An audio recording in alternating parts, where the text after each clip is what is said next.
오늘도 주님의 은혜에 예배로 응답하는 모든 성도님들을 주님의 이름으로 사랑하고 축복합니다.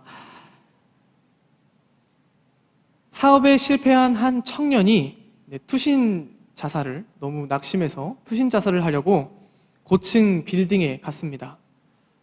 옥상으로 가기 위해서 이제 엘리베이터를 탔는데 옆에 탄 사람이 형제님은 구원받았습니까? 라고 물어왔습니다. 알고 보니 함께 탄 사람이 그 건물에 있던 교회의 목사님이었습니다. 엘리베이터 안에는 단 두 사람뿐이었습니다.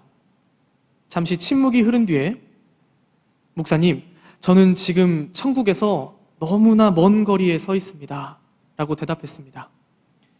이 대답을 들은 목사님은 구원과 천국은 형제님을 위해 언제나 예비되어 있습니다. 라고 말했고, 청년은 그렇다면 그 거리가 얼마나 됩니까? 또 무슨 노력을 해야 됩니까? 라고 다시 물었습니다. 목사님은 품 안에서 성경을 꺼내며 단지 한 걸음만 다가오시면 됩니다. 예수 그리스도를 구세주로 마음속에 영접하기만 하면 됩니다. 그러면 천국이 임합니다. 라고 말했습니다.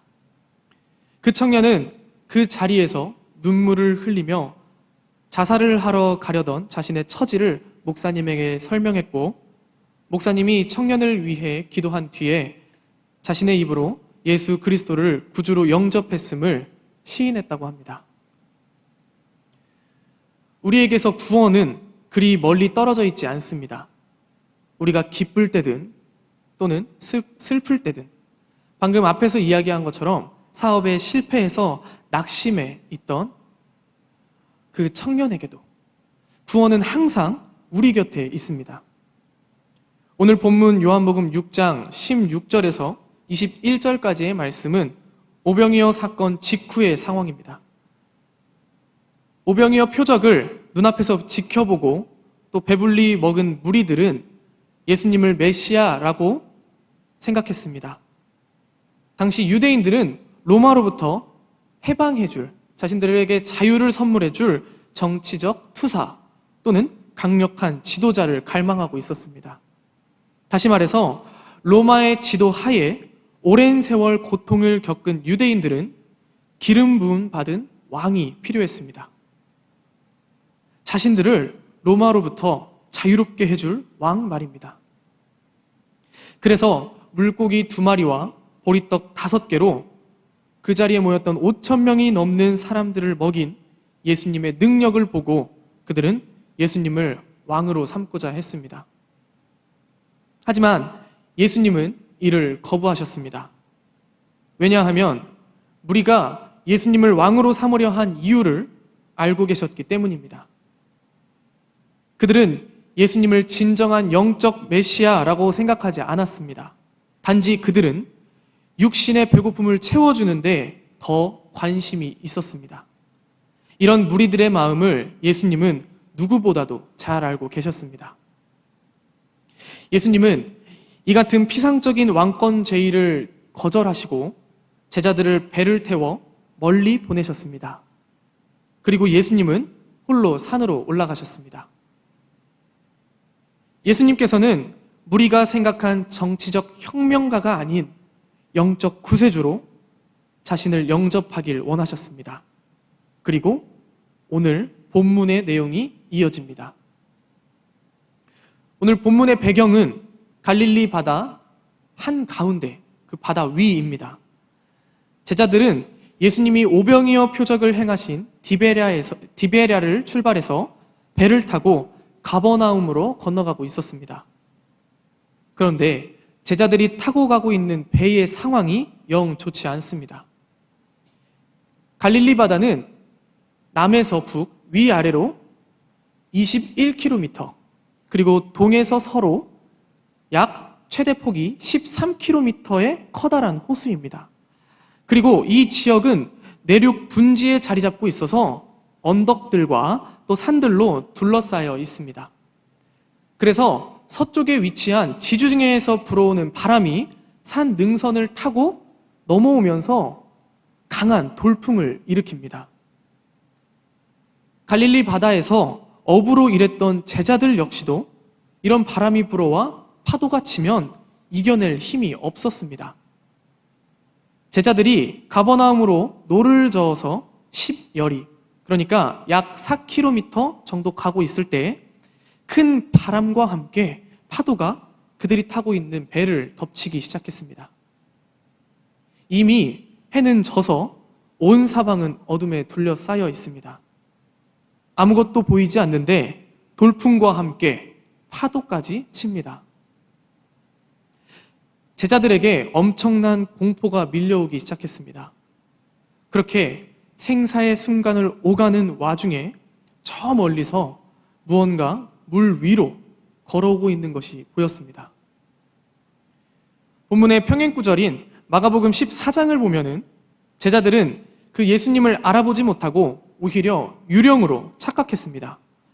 그래서 성경은 제자들이 두려워하였다라고 기록하고 있습니다.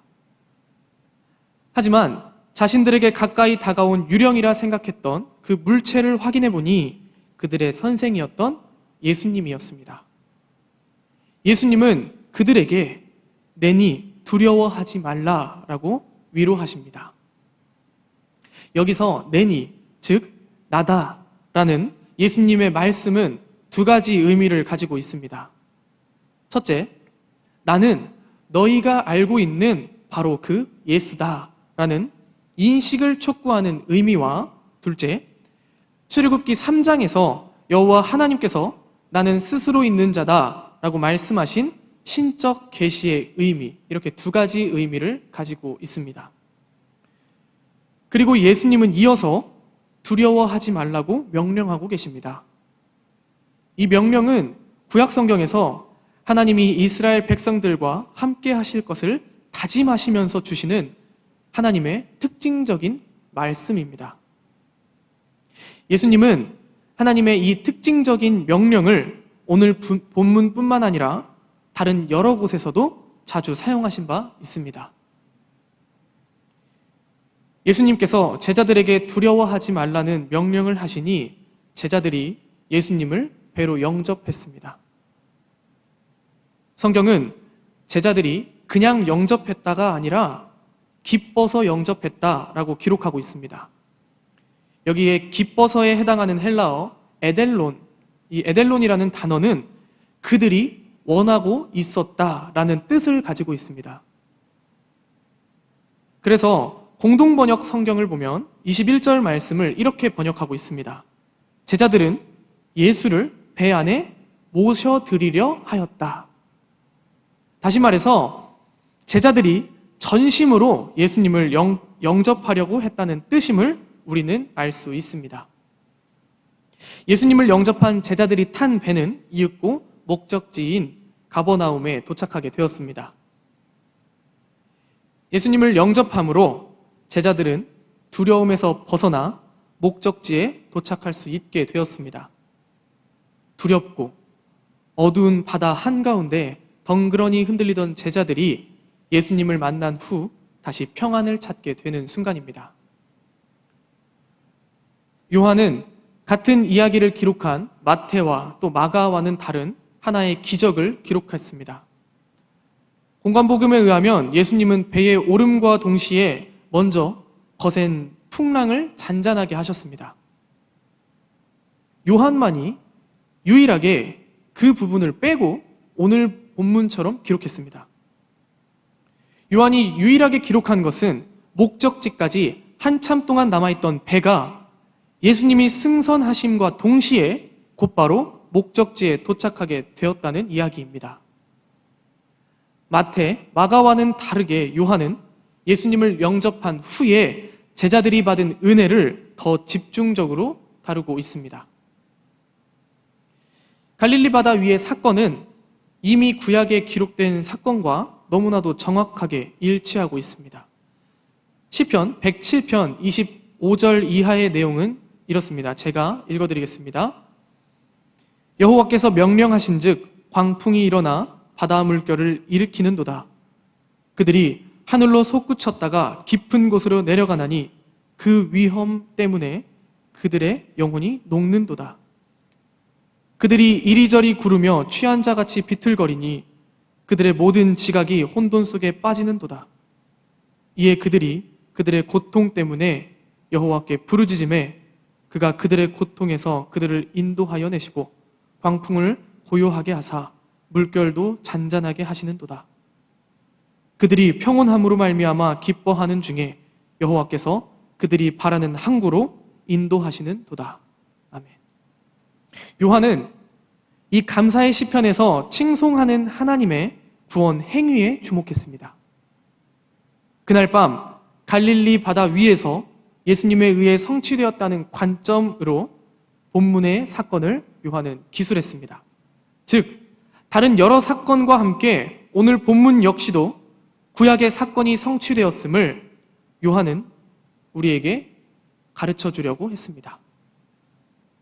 이렇게 놓고 보면 오늘 본문이 우리에게 가르쳐 주고자 하는 바는 예수님을 영접함은 하나님의 섭리 가운데 이루어지는 역사라는 사실입니다.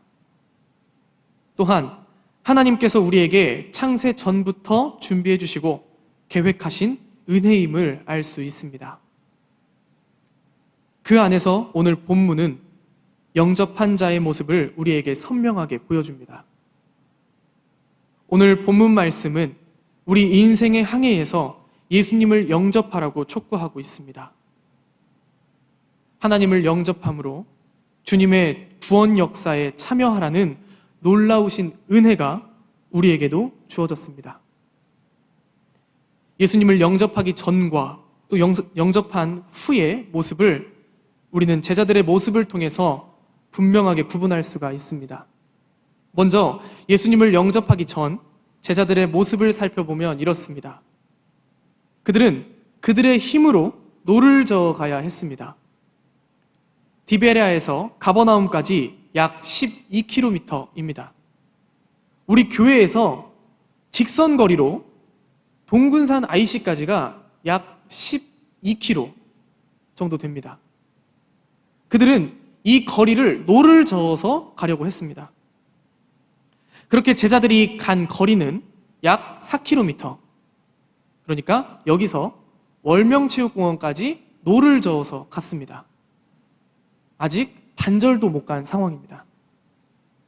그런 와중에 그들은 어두운 바다 한 가운데에서 큰 풍랑을 만났습니다.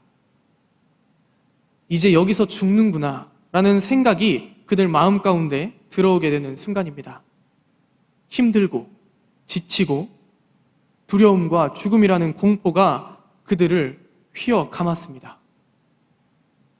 그런데 예수님을 영접한 후 제자들의 모습은 어떻습니까? 그렇게 힘들게 4km를 갔는데 예수님을 영접하니 순식간에 그들이 간 거리에 3배에 달하는 거리를 순식간에 갔습니다. 심지어 그들은 노를 저을 필요도 없었고 두려움에 떨 필요도 없었습니다. 즉, 육체적으로나 정신적으로 더 이상 에너지를 소비할 필요가 없어졌습니다. 이제 제자들은 파도와 싸울 필요가 없는 안전한 땅에 두 발을 붙일 수 있게 되었습니다. 그리스도인은 예수님을 구주로 믿고 고백한 사람입니다. 다시 말해 예수님을 마음에 영접한 사람입니다. 하나님께서는 영접하는 자, 곧 그 이름을 믿는 자에게는 하나님의 자녀가 되는 권세를 주신다 약속하셨습니다. 우리가 하나님의 자녀로 거듭나기 위해선 먼저 예수 그리스도의 이름을 믿어야 합니다. 즉, 주님을 진정으로 마음에 영접해야 합니다. 그러나 우리가 유의해야 할 것이 있습니다. 마태복음 7장 21절 말씀을 우리는 너무나도 잘 알고 있습니다. 우리 같이 한번 읽어보겠습니다. 시작. 나더러 주여 주여 하는 자마다 다 천국에 들어갈 것이 아니요 다만 하늘에 계신 내 아버지의 뜻대로 행하는 자라야 들어가리라. 아멘. 입술로는 예수님을 주님이라고 고백하지만 그 마음에 영접하지 않는 자들, 진정으로 영접하지 않은 자들에 대한 경고의 말씀입니다. 그래서 우리는 진정한 마음의 영접이 필요합니다. 진정한 마음의 영접은 육이 아닌 영을 채우는 데 관심을 쏟아야 합니다. 오병이어의 표적을 본 무리가 예수님을 왕으로 삼고자 한 것은 그들의 배를 불려주었기 때문입니다. 그들은 그들의 입맛에 맞는 왕이 필요했습니다.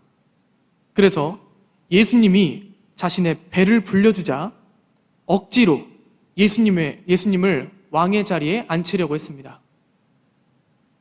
그러면 이제 자신들은 더 이상 굶지 않고 매일매일 배가 불러 있을 수 있기 때문입니다. 우리는 먼저 그의 나라와 그의 의를 구해야 합니다. 육체적 욕망을 채우기보다는 하나님 나라를 바라볼 수 있는 믿음의 눈을 가져야 한다는 뜻입니다. 사마리아 여인이 예수님을 마음에 영접한 후 영원히 목마르지 않을 수 있었던 이유가 바로 여기에 있습니다. 그리고 진정한 영접은 자발적으로 이루어져야 합니다. 제자들이 예수님을 배로 영접할 때 그들은 자발적으로 영접했습니다. 이런 자발적인 영접은 온 마음을 다해 영접할 수 있는 원동력이 되어줍니다. 자발적으로 영접한 결과는 우리가 생각할 수 없을 정도로 놀랍습니다. 내 힘으로 할 수 없는 것을 하게 됩니다. 이는 주님의 힘과 능력으로 하기 때문입니다. 내 힘이 아닌 주님의 힘으로 모든 일을 해낼 수 있게 됩니다. 그리고 그 안에는 늘 평안함이 존재합니다. 내가 너와 함께 있으니 두려워하지 말라. 그 주님의 명령이 우리 마음을 평안으로 영원히 이끌어 주시기 때문입니다. 사랑하는 성도 여러분, 주님은 오늘도 우리 곁에 계십니다. 그리고 우리를 진정한 마음의 영접으로 요청하고 계십니다. 초대하고 계십니다. 내 힘을 빼고 주님을 내 마음에 가득 채우는 삶, 그 삶 가운데 주님은 임하십니다. 그것이 주님의 은혜입니다. 수화에 은혜라는 수화가 있는데 이 가슴 앞에 주먹을 놓고 이 손으로 이렇게, 이게 은혜라는 수화입니다. 이 뜻은 뭐냐면 나의 마음을 주님께서 어루만져 주신다는 뜻입니다. 이런 주님의 은혜가 우리 삶 가운데 가득하길 소망합니다. 오늘도 우리를 향해 주님은 초대의 말씀을 건네시고 계십니다. 영접하는 자, 곧 그 이름을 믿는 자들에게는 하나님의 자녀가 되는 권세를 주신다. 기도하겠습니다. 참 고마우신 하나님, 오늘도 우리를 은혜 가운데로 초대해 주심에 감사합니다. 하지만 우리는 우리 힘으로 해결하려 하고 육적 욕망에 사로잡혀 주님을 마음에 영접한 자로 바로 서지 못할 때가 너무나도 많습니다. 우리의 연약한 믿음을 긍휼히 여겨 주시옵소서. 오늘 말씀으로 이곳에 임재해 주신 주님을 우리 마음에 모시길 원합니다. 우리 영을 채워주시고 우리 마음이 온전히 주님을 향해 진정으로 주님을 영접하는 참된 그리스도인이 되게 하여 주시옵소서. 주님의 샬롬이 우리 삶 가운데 가득하게 하여 주시옵소서.